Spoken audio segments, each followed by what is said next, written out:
हम ब्राह्मणों के खिलाफ नहीं है, ब्राह्मणवाद के खिलाफ हैं। लेकिन बहन जी ने 2007 में सरकार तो बहुजन समाज के सहयोग से बनी, अपनी पार्टी बना करके। अगर आज़ाद अच्छा काम कर रहे हैं, वो संघर्ष कर रहे हैं। मेरे साथ में यहाँ सैल सिंह जी जो बसपा के कद्दावर नेता भी हैं, मेरे साथ यहाँ मौजूद है। सबसे पहले तो सर आपका हार्दिक स्वागत है समता न्यूज में। हाँ हाँ, समता वाले हैं, वेरी वेरी बधाई हो आपको, बधाई हो, आता रहता है आपका। आप साहब मानवर काशीराम जी के साथ में सहयोगी रहे हैं, साथ चले हैं, और जिस तरह से समाज के लिए उन्होंने योगदान दिया था, और आप भी एक काफ़ी तरह से समाज के लिए काफ़ी आपने भी योगदान दिया है। आज बसपा की हालत बड़ा खस्ता नजर आ रही है, क्या कहेंगे इस पर? कैसे सुधार हो सकती है सर?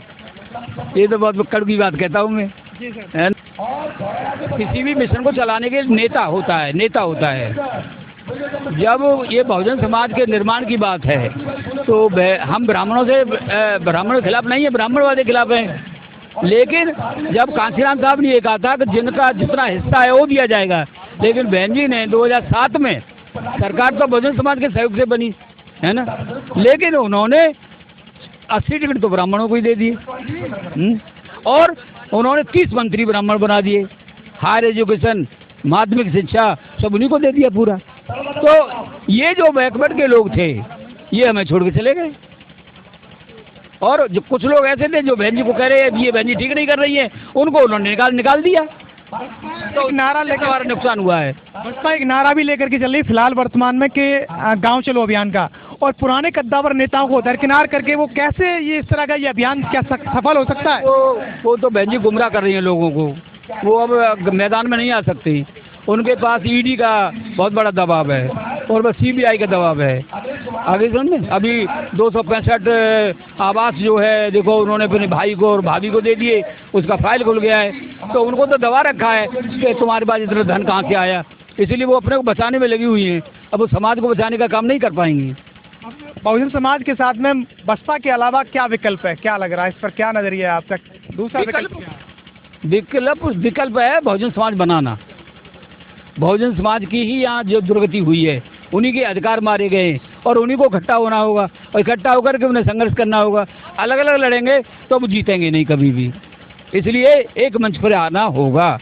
युवाओं को अब कैडर नहीं मिल पा रहा, युवाओं को युवा तो आप समझिए इस देश का भविष्य है, और युवा जो है इसको सचेत करने की आवश्यकता है। युवाओं पे फोकस नहीं हो रहा है, युवाओं को समझा नहीं दे रहे।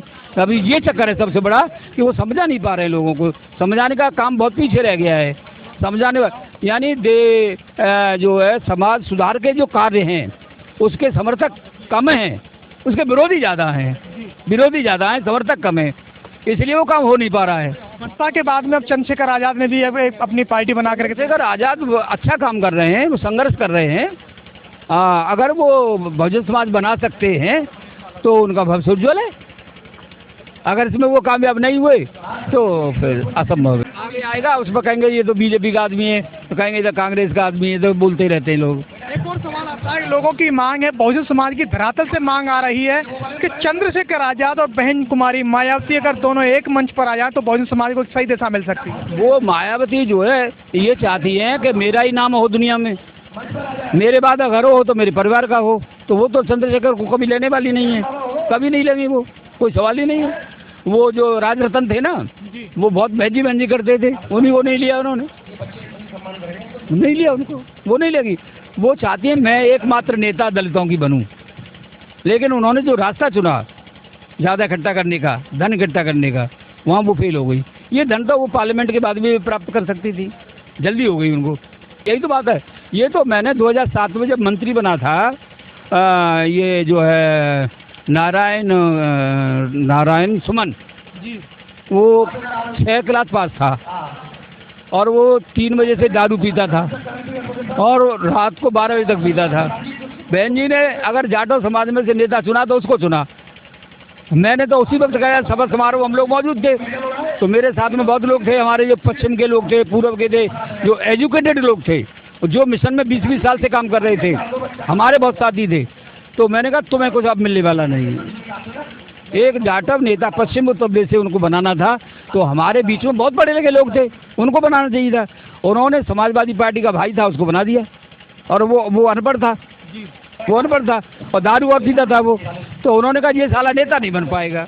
इसलिए इसको बना दो। तो ये बहन जी की कमजोरी के कारण ये सब हुआ है। बहुजन समाज को सही दिशा अब बसपा के बाद में क्या उन्हें असपा में जाना चाहिए, कहाँ पर किस दिशा में जाना चाहिए उनको? ये तो लोग भटक रहे हैं, इस पर क्या कहना चाहिए, उनका विकल्प किधर जाना चाहिए? ये तो अभी नहीं कह सकते, अभी नहीं कह सकते। अभी तो 2-4 महीने रुक जाइए, जब बात करेंगे। हाँ, अभी नहीं। तो आपने देखा मेरे साथ में थे साहब मानवर काशीराम जी के साथ में सहयोगी, जो कि उनके संघर्ष कदम से कदम, कंधे से कंधे मिला करके साथ चलने वाले, बहुजन समाज को सही दिशा देने वाले डॉक्टर भगवान सिंह जी, जो बसपा के कद्दावर नेता के रूप में देखे जाते हैं। इन्होंने बसपा को लेकर, चंद्रशेखर आजाद को लेकर तमाम गतिविधियों पर प्रकाश डाला और उन्होंने बहुजन समाज की जिस तरह की जो आज भटके हुए लोग हैं उन पर जानकारी दी। वीडियोस के साथ मैं आरपी सिंह, समता न्यूज, उत्तर प्रदेश। इस खबर को देखने के बाद क्या है आपकी राय, नीचे दिए गए कमेंट बॉक्स में दीजिए अपनी राय। ऐसी तमाम बड़ी खबरों को देखने के लिए जुड़े रहिए हमारे साथ। खबर अच्छी लगे तो लाइक कीजिए और शेयर कीजिए, और हाँ, चैनल को सब्सक्राइब कर घंटे वाली बटन को दबाना ना भूलिए।